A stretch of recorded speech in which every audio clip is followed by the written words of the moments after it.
Ok, vamos.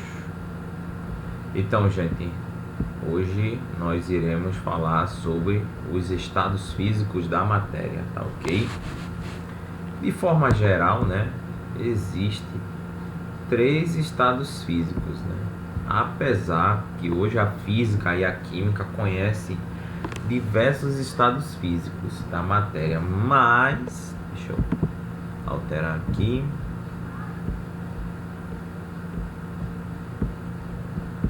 Pronto. Deixa eu pegar aqui.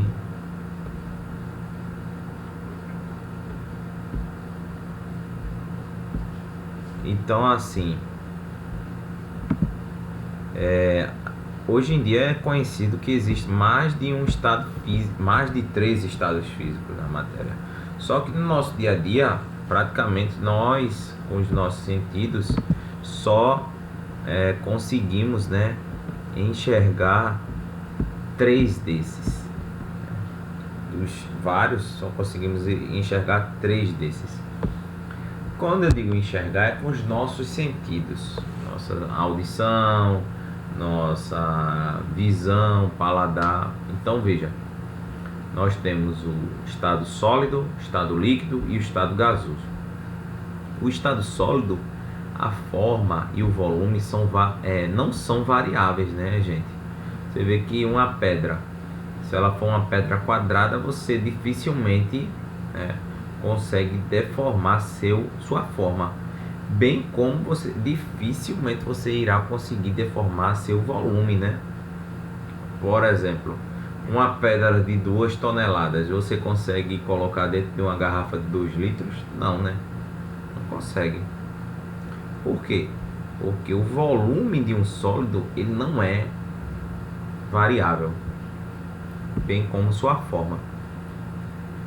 Agora um líquido, a sua forma ela é variável, tá ok? Seu volume não é variável. Vamos lá. A forma de um líquido. Se eu pegar um líquido e colocar dentro de um saco, eu consigo deformar esse saco, né? Então a forma é variável. Mas, por exemplo, se eu pegar 1 litro de água e querer colocar em 100 ml, em uma garrafa de 100 ml, será que eu vou conseguir? Não, né? Não vou conseguir. Então, assim, o volume de um líquido, ele não é variável, sua forma sim. Um gás não, né? Um gás possui volume e forma variável, ok? Exemplo, um balão de festa, né? Balão de festa, você percebe que você consegue deformar esse balão. E também, vê só, é possível você pegar 1 litro de gás, ok? E colocar em 100 ml, ou seja, colocar em uma garrafa de 100 ml, porque o gás é compressível demais, né? Então o estado gasoso possui forma e volume variável. Também aqui, vamos lá. Vamos estudar agora os 3 estados físicos da matéria: o estado sólido, líquido e gasoso. Vamos ver que é possível transitar de fase, ou seja, mudar esse estado físico. Então aqui nós temos um exemplo. Aqui nós temos a água, né? A água é interessante esse exemplo, porque a água, o ser humano é um líquido essencial e também um líquido que apresenta nas temperaturas, né, ambiente, os 3 estados físicos, e o ser humano consegue, né, tocar, né, de forma segura esses 3 estados físicos. A água no estado sólido nós chamamos de gelo, então a água líquida, e nós temos o vapor de água, exemplo as nuvens, né? Se eu quiser passar do estado sólido para o estado líquido, eu irei fazer uma fusão, ok? Fusão é o nome da transição de fase entre o estado sólido e o estado líquido. Já se eu quiser passar do estado líquido para o estado de gasoso, eu irei chamar de vaporização, tá ok? Se eu quiser também passar do estado gasoso para o estado líquido, eu irei chamar de liquefação, tá ok? ou condensação também. Agora, se eu quiser passar do estado líquido, a água, né, para o estado sólido, isso eu vou chamar de solidificação, ok? Então veja que transitar de fase com a água é uma questão assim, até fácil. No dia a dia nós fazemos, né? Gelo, solidificamos. Pegamos água líquida, colocamos no congelador e aquela água líquida é chamada de gelo. Nós também fundimos, né, o gelo. Fundir é o que? A passagem do estado sólido para o estado líquido, tá ok? Se você pegar uma pedra de gelo e colocar fora da geladeira, ela irá se fundir, apesar que nós falamos derreter, mas é se fundir. E também veja o ato de fazer uma sopa, né? Ou você esquentar a água até ferver. Você está fazendo o que? Uma vaporização, passando do estado líquido para o estado de vapor. A liquefação no dia a dia ocorre. A chuva, né, gente? A chuva é a liquefação, né? Você tem vapor de água na atmosfera e esse vapor de água ele se condensa ou se liquefa, né? Então ele passa do estado de vapor, do estado gasoso para o estado líquido, tá ok? E essa transformação aqui, a sublimação ou também ressublimação. A sublimação é quando uma substância passa do estado sólido diretamente para o estado gasoso, sem passar por estado líquido. A água, de forma natural, ela não tem esse comportamento de passar do estado sólido para o estado gasoso. Tem substâncias que podem fazer isso. Exemplo, naftalina. Aquelas pedrinhas brancas que minha mãe colocava muito na roupa, nas gavetas. Dizem que espanta baratas, né? E traças. Apesar que as traças eu até fico calado, mas as baratas não funcionam muito bem não. Então veja só, a sublimação, né, ela ocorre com a naftalina, porque você pega a naftalina e coloca na gaveta. Então ela vai transitar do estado sólido para o estado gasoso diretamente, sem passar para o estado líquido, tá ok? Tem alguns livros que chamam de sublimação, a passagem do estado sólido para o estado gasoso, e do estado gasoso para o estado sólido seria a ressublimação, tá ok? Um exemplo aqui, ó, de ressublimação, né? Ou de o iodo, essa substância aqui, ó, violeta, ou de sublimação também, ela consegue passar do estado sólido para o estado gasoso se você aquecer. E ao mesmo tempo, ó, o gás iodo vai estar aqui, ele vai ressublimar, ou seja, passar do estado gasoso para o estado sólido. Se ele bater nessa tampa, se essa tampa estiver fria, tá ok? Então é interessante o iodo, porque ele passa do estado sólido para o estado gasoso, ou do gasoso para o sólido, sem passar pelo estado líquido. Vamos fazer uma diferenciação aqui, gente. Nós às vezes chamamos de vapor e gás.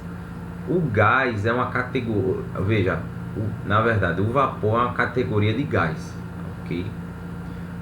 O vapor é uma referência dada ao estado gasoso. Dizemos que essa forma é capaz de estar em equilíbrio com o líquido ou sólido, do qual se fez através do aumento de temperatura, tá ok? O vapor, né, do termo latino vapore, é uma substância na fase de gás. Então todo vapor é um gás a temperatura inferior à sua temperatura crítica. Isto é, significa que o vapor pode ser condensado. Ó, condensado é o que? Passar do estado gasoso para o estado líquido. Ou o vapor pode ser condensado para um sólido também. No caso seria uma sublimação, né? Uma ressublimação. Pelo aumento de sua pressão, tá ok? Sem necessário reduzir a sua temperatura. Existem substâncias que têm uma temperatura crítica, né, de vapor. O que é essa temperatura crítica de vapor? A partir dessa temperatura, né, Acima dessa temperatura, a substância é totalmente um gás. Abaixo dessa temperatura, a substância é um vapor. Ela coexiste ali com o líquido também, ou com a parte sólida. E é possível tornar um vapor um líquido? É, pelo aumento de sua pressão, única e exclusivamente. Se você alterar a pressão de um vapor, ele irá, né, se tornar novamente um líquido ou um sólido. Também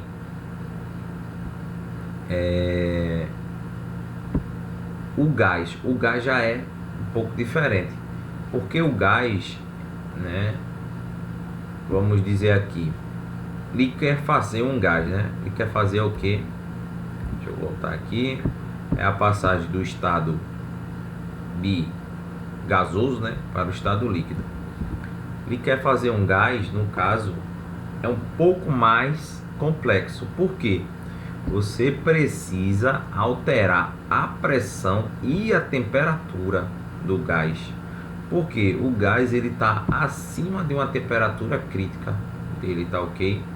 Exemplo, o gás de cozinha, né? O GLP, gás liquefeito, está no estado líquido, tá ok? Em virtude da enorme pressão dentro do recipiente no qual está contido, tá ok?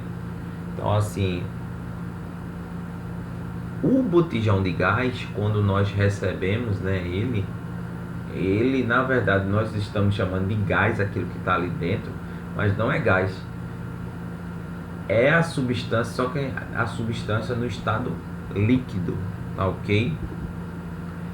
Aí veja, então ó, o gás é uma substância no estado gasoso e é denominada quando a temperatura é constante, é impossível levá-lo ao estado líquido, por maior que seja a pressão exercida sobre ela, tá ok? Então um gás, a temperatura constante, é impossível levar ele para o estado líquido, tá ok? Mesmo você aplicando uma grande pressão. Então o vapor não, o vapor só precisa alterar a temperatura, tá ok? Então há essa diferenciação entre vapor e gás, ok? O vapor é toda substância que só é preciso alterar a pressão, ok?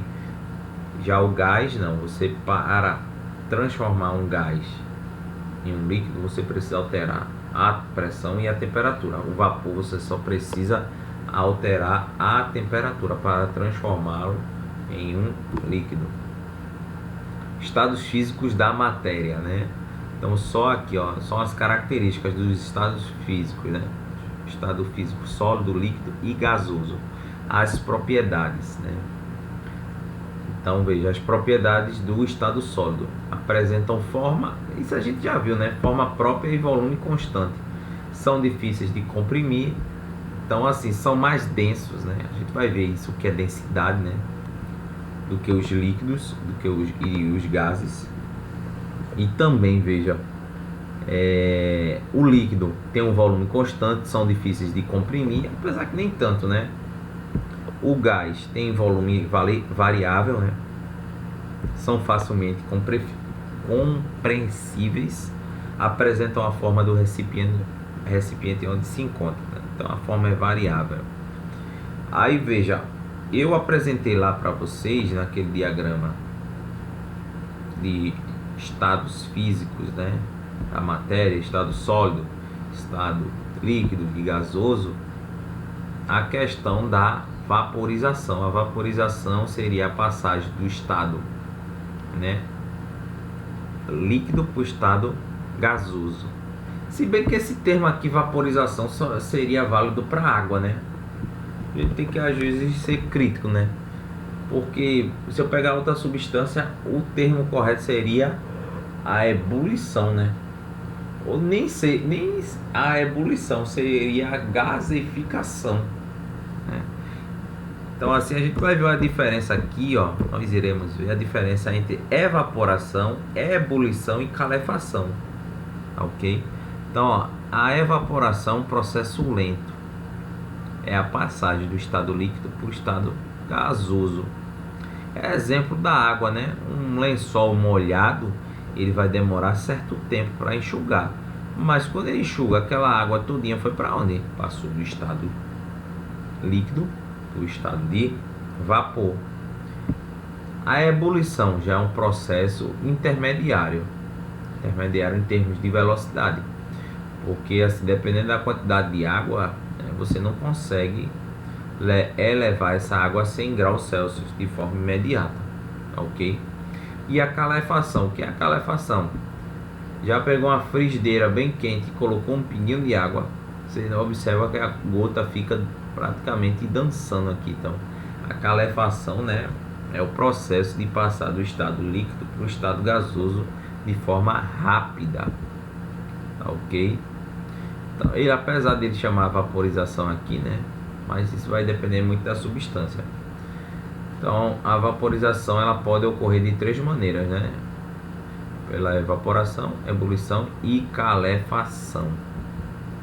Aí veja, eu separei esse outro momento da aula aqui para falar sobre o plasma, né?